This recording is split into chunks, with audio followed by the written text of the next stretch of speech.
শখের বসে যারা কৃষিকাজ করেন বা বাগান করেন বা সবজি করেন তাদের জন্য কিন্তু কোন মাসে কোনটা চাষ করবেন এটা প্রায় সময় গুলিয়ে যায়। তো ভিউয়ার্স, আজকের ভিডিওতে আমরা আগস্ট মাসে কি কি চাষ করতে পারবো সেই লিস্টে আপনার সাথে আমি তুলে ধরছি। পাশাপাশি কি কি সতর্কতা অবলম্বন করতে হবে বা কি কি ট্রিক্স অবলম্বন করলে আপনারা ভালো করতে পারবেন সেটাই আমি আজকে শেয়ার করব। তো চলুন মূল পর্ব শুরু করা যাক। ভিউয়ার্স, এই আগস্ট মাসে আমি কিন্তু মাঝামাঝি সময়ে ভিডিওটা আপনাদের কাছে পৌঁছে দিচ্ছি। কারণটা হলো কি, যে আগস্ট মাসের প্রথম থেকে কিন্তু এখন পর্যন্ত প্রচন্ড পরিমাণে বৃষ্টি হয়েছে। তো আমরা আশা করছি সামনে খুব বেশি বৃষ্টি হবে না, মানে গত কয়েকদিনে যে বৃষ্টিটা হয়েছে অতিবৃষ্টিতে কিন্তু সবজিগুলো নষ্ট হয়ে যায়, শাক বলুন বা যা কিছুই বলুন। তো সেই কারণে আমি ওই সময় ভিডিওটা না দিয়ে এখন দিচ্ছি। এখন আশা করি আমরা সামনে ভালো দিন পাবো। আর প্রথমেই আমি শুরু করছি শাক দিয়ে। আর শাক হলো ডাঁটা শাক। ডাঁটা শাক আপনারা এই সময়ে চাষ করতে পারেন। ডাঁটা শাক খুবই সুন্দর হবে এবং বাজারেও দেখবেন প্রচুর পরিমাণ ডাঁটা শাক খুবই ফ্রেশ। তো আপনারাও সেটা করতে পারেন। আর ডাঁটা শাক চাষ করা কিন্তু খুবই সহজ। ডাঁটা শাক প্রথমে আপনারা মাটিটাকে রেডি করে নেবেন। রেডি করার পর সেখানে ডাঁটা শাকটা সুন্দরভাবে ছিটিয়ে দিবেন বীজগুলা। আর জমি প্রস্তুত করার সময় আপনারা জৈব সার মিক্স করে নেবেন। যেহেতু আপনারা শখের বসে করছেন, অবশ্যই জৈব সার ব্যবহার করবেন। আর তারপরেও যদি চান সেক্ষেত্রে আপনারা ইউরিয়া সার ব্যবহার করতে পারেন, কারণ ডাঁটা শাক হলো নাইট্রোজেন প্রচুর পরিমাণে প্রয়োজন হয়। সেক্ষেত্রে আপনারা শতক প্রতি 150-200 গ্রাম আপনারা দিতে পারেন। আর পাশাপাশি আপনারা অবশ্যই জৈব সারটা ব্যবহার করবেন, তাহলে আপনারা ভালো ফলাফল পাবেন। আর ডাঁটা শাক চাষ করার মোটামুটি 1 মাসের মধ্যে কিন্তু আপনার শাক রান্নার জন্য উপযোগী হয়ে যাবে। পরবর্তীতে যেটা হবে যে ডাঁটা আরো বড় হবে, পরবর্তীতে আপনার ডাঁটা খাওয়ার জন্য সেটা আরো 1-1.5 মাস আপনারা খেতে পারবেন। আর ডাঁটা শাকের ভালো ভালো জাতের নামগুলো আমি আপনাদের দেখিয়ে দিচ্ছি স্ক্রিনে, আপনারা দেখে নিন। আর এরপর যদি আমরা আসি লাল শাক, আপনারা এই সময় লাল শাক চাষ করতে পারেন। তবে যদি বৃষ্টিপাত প্রচন্ড হয় সেক্ষেত্রে, যেমন গত কিছুদিন ধরে হয়েছিল, ওই সময় লাল শাকটা চাষ না করাটাই ভালো, কারণ লাল শাক প্রচন্ড বৃষ্টিতে নষ্ট হয়ে যাবে। বীজগুলো দেখা যাবে যখন অঙ্কুরিত হবে, পরবর্তীতে যদি প্রচুর বৃষ্টি হয় নষ্ট হয়ে যাবে। আর লাল শাক চাষের জন্য আপনারা একটু উঁচু জমি বাছাই করবেন, কারণ যদি বৃষ্টি হয়ে পানি জমে যায় সেক্ষেত্রে কিন্তু লাল শাকগুলো নষ্ট হয়ে যাবে। সেই কারণে আপনারা উঁচু জমি নেবেন।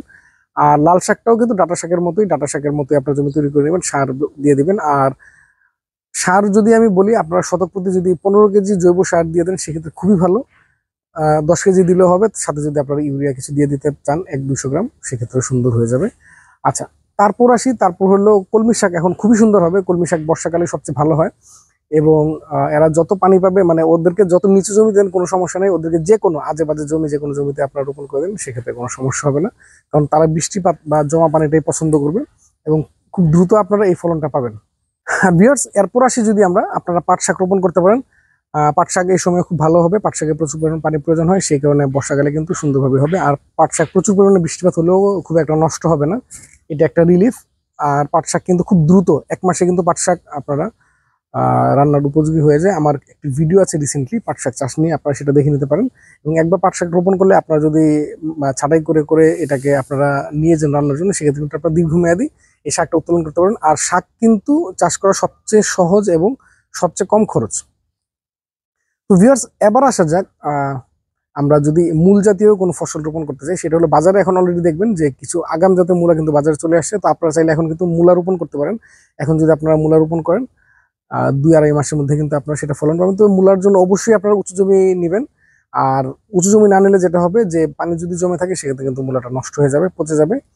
আর মূলাটারও ভালো জাতের বীজ আমি স্ক্রিনে দিয়ে দিচ্ছি, আপনারা দেখে নিতে পারেন। আর মূলা শাকটা কিন্তু দুঃখিত, মূলা চাষটা কিন্তু একটু জটিল জটিল এই কারণে, মূলার জন্য কিন্তু যেহেতু ওরা মাটির গভীরে ওদের মূলটা ছড়িয়ে দেয়, সেই কারণে আপনারা মাটিটা কিন্তু খুব গভীরভাবে খুব ঝুরঝুরে করে নিতে হবে। যদি মাটিটা নিচের দিকে আলগা না হয় সেক্ষেত্রে কিন্তু বড় হতে পারবে না, যেটা হবে যে বা মূলাটার ভালো ফলন আপনারা পাবেন না, মানে সেটা আপনার খেতেও ভালো হবে না।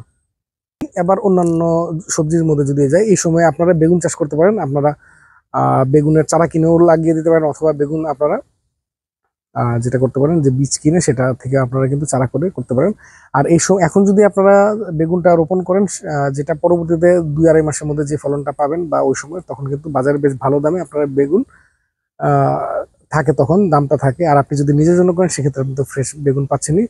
আর বেগুনে কিন্তু বর্ষাকালে যেটা হয়, বেগুনে কিন্তু প্রচুর পরিমাণে পোকার আক্রমণ হয়। পোকার আক্রমণ যেটা হয় যে ডগা ছিদ্রকারী যে পোকাটা, সেটা প্রচুর আক্রমণ করে। পাশাপাশি আক্রমণ করে হলো আপনার যে ফল ছিদ্রকারী যে পোকা, সেটাও কিন্তু আক্রমণ করে। এই বর্ষাকালে এটা বেশি হয়। তো এই কারণে আপনাদের এই সময় বেগুন চাষ করলে প্রচুর কীটনাশক ব্যবহার করতে পারেন। নিম তেল করতে পারেন, কিন্তু নিম তেল যেটা হয় কি, যে বৃষ্টিতে নিম তেলটা ধুয়ে যায়, যার কারণে নিম তেলটা ঘন ঘন স্প্রে করতে হয়। আগে যেটা হলো যে হয়তো আপনি শুকনার সিজনে নিম তেল আপনি 15 দিনে একবার স্প্রে করলে হয়ে যায়, এই সময় কিন্তু একটু বেশি লাগে। সেই কারণে এই সময় আপনারা যদি চান আপনারা কীটনাশক ব্যবহার করতে পারেন। আচ্ছা, তারপর আপনারা এই সময় মরিচ চাষ করতে পারেন। মরিচ চাষের জন্য অবশ্যই আপনারা উঁচু জমি গ্রহণ করবেন যাতে পানি জমে না থাকে, কারণ মরিচ কিন্তু খুবই সেন্সিটিভ। যদি পানি জমে যায় সেক্ষেত্রে কিন্তু মরিচটা একদম গোড়া পচা মরে যাবে। আর আর যদি উঁচু জমি হয় সেক্ষেত্রে আপনার খরচটা কমে যাবে, মরিচগুলা গাছগুলো টিকে যাবে এবং আপনার ছত্রাকনাশকের কিন্তু ব্যবহারটাও কম লাগবে। আচ্ছা, তারপর হলো আপনারা চাষ করতে পারেন এই সময় সিম চাষ করতে পারেন। এই সময় আপনারা যদি সিম রোপণ করে দেন অল্প কিছুদিনের মধ্যে কিন্তু আপনারা সিমের ফলনটা পাবেন, মানে 2-2.5 মাসের মধ্যে ফলনটা পাবেন। আর ওই সময় কিন্তু বাজারে প্রচুর দাম থাকবে, আর একদম নতুন সিম তো তখন খেতেও কিন্তু ভালো লাগবে। আর সিমের ভালো ভালো বীজগুলো আমি স্ক্রিনে দিয়ে দিচ্ছি, আপনারা দেখে নিতে পারেন। এই সময় আরেকটি এই সময় আরেকটি সবজি আপনারা চাষ করতে পারেন, সেটা হলো আগাম জাতের টমেটো। আর আগাম জাতের টমেটো রোপণ করার ক্ষেত্রেও আপনার বেডটাকে কিন্তু খুব ভালোভাবে বাছাই করতে হবে, মানে উঁচু জমি লাগবে। আর বেগুন, টমেটো এরা কিন্তু একই ফ্যামিলির গাছ, সেই কারণে এদের কিন্তু জমা পানি ওরা পছন্দ করে না এবং এদেরকে একটু উঁচু জমি দেওয়াটা ভালো। আর টমেটো, আগাম জাতের টমেটোর যে বীজগুলো সেটা আমি আপনাদের স্ক্রিনে দিয়ে দিচ্ছি, আপনারা দেখে নিতে পারেন। আর টমেটো অবশ্যই খেয়াল রাখবেন, যদি প্রচন্ড বৃষ্টিপাত হয় সেক্ষেত্রে আপনারা শেডের ব্যবস্থা করে দিতে পারেন পলিথিন দিয়ে, সেক্ষেত্রে কিন্তু গাছটাকে রক্ষা করা সহজ হবে। আর এর বাইরে আপনারা এই সময় যদি ফুলকপি, বাঁধাকপি রোপণ করে দেন সেক্ষেত্রেও কিন্তু খুব ভালো সময়ে এরা আপনার ফলনটা আমরা পাবো। আর সেই সময় কিন্তু বাজারে মাত্র নতুন আসা শুরু করবে এবং সেই সময় কিন্তু প্রচন্ড দাম থাকবে। তো সেই সময় আপনারা ফ্রেশ আপনাদের বাগান থেকে ফ্রেশ বাঁধাকপি, ফুলকপি চাষ করতে পারবেন। আর বাঁধাকপি, ফুলকপি এই সময় যেহেতু বর্ষাকাল, এই সময় কিন্তু মদ পোকার আক্রমণটা বেশি হবে, তো এর কারণে আপনাদের হয়তো কীটনাশক ব্যবহার করা লাগবে। আর ফুলকপির ভালো ভালো বীজের নামগুলো আপনার স্ক্রিনে দেখতে পাচ্ছেন, আর বাঁধাকপিরও ভালো ভালো জাতের নামগুলো আমি স্ক্রিনে দিয়ে দিচ্ছি, আপনারা দেখে নিন। আর ভিউয়ার্স, এর বাইরেও আরেকটি আপনারা চাষ করতে পারেন, যেটা আমি রেকমেন্ড করবো, সেটা হলো যে বরবটি চাষ করতে পারেন। বরবটি চাষ কিন্তু বর্ষাকালে খুব সুন্দর হয়, মানে বরবটি কিন্তু সারা বছরই চাষ করা যায়, বর্ষাকালে সুন্দর হয়, কারণ কি বরবটি কিন্তু পানিতে খুব একটা সমস্যা হয় না এবং ওরা ওই সময় খুব সুন্দর করে বেড়ে ওঠে। আর বরবটি একবার লাগালে কিন্তু দীর্ঘমেয়াদী ফলন পাওয়া যায়। যেমন আমার পিছনের যেই গাছ, যে ঝাড়টা দেখতে পাচ্ছেন, এটা কিন্তু আমার প্রায় 4 মাস আগে লাগানো, এখনো কিন্তু কন্টিনিউয়াসলি তারা এই সবজিগুলো দিয়ে যাচ্ছে, বরবটি দিয়ে যাচ্ছে, যার কারণে আপনারা এই সময় কিন্তু বরবটিও চাষ করতে পারেন। আর বরবটির জন্য যে খুব বেশি আপনার কষ্ট করা লাগবে এমন নয়, কারণ বরবটি বা সিম জাতীয় গাছ যেটা হলো, ওরা কিন্তু ওদের কিন্তু সার খুবই কম লাগে। ওরা কিন্তু উল্টো বরং মাটিকে ভালো রাখে, মাটিতে উল্টা সার বলতে মানে যে নিউট্রিশন, মাটির যে নিউট্রিশনগুলো সেগুলোর উপস্থিতি কিন্তু বাড়িয়ে দেয়। এটা নিয়ে আমার একটা ডিটেল ভিডিও আছে, আপনারা চাইলে দেখে নিতে পারেন, আমি কমেন্টসে দিয়ে দিচ্ছি, আমি ডিসক্রিপশন দিয়ে দিচ্ছি, আপনারা দেখে নিতে পারেন।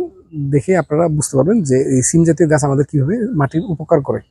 তো ভিউয়ার্স, ভিডিও আমি আজকে লম্বা করছি না, তো সবাই ভালো থাকবেন। আর আমার চ্যানেলে যদি ভিডিও ভালো লাগে অবশ্যই সাবস্ক্রাইব করবেন, ভিডিওতে লাইক করবেন। ধন্যবাদ।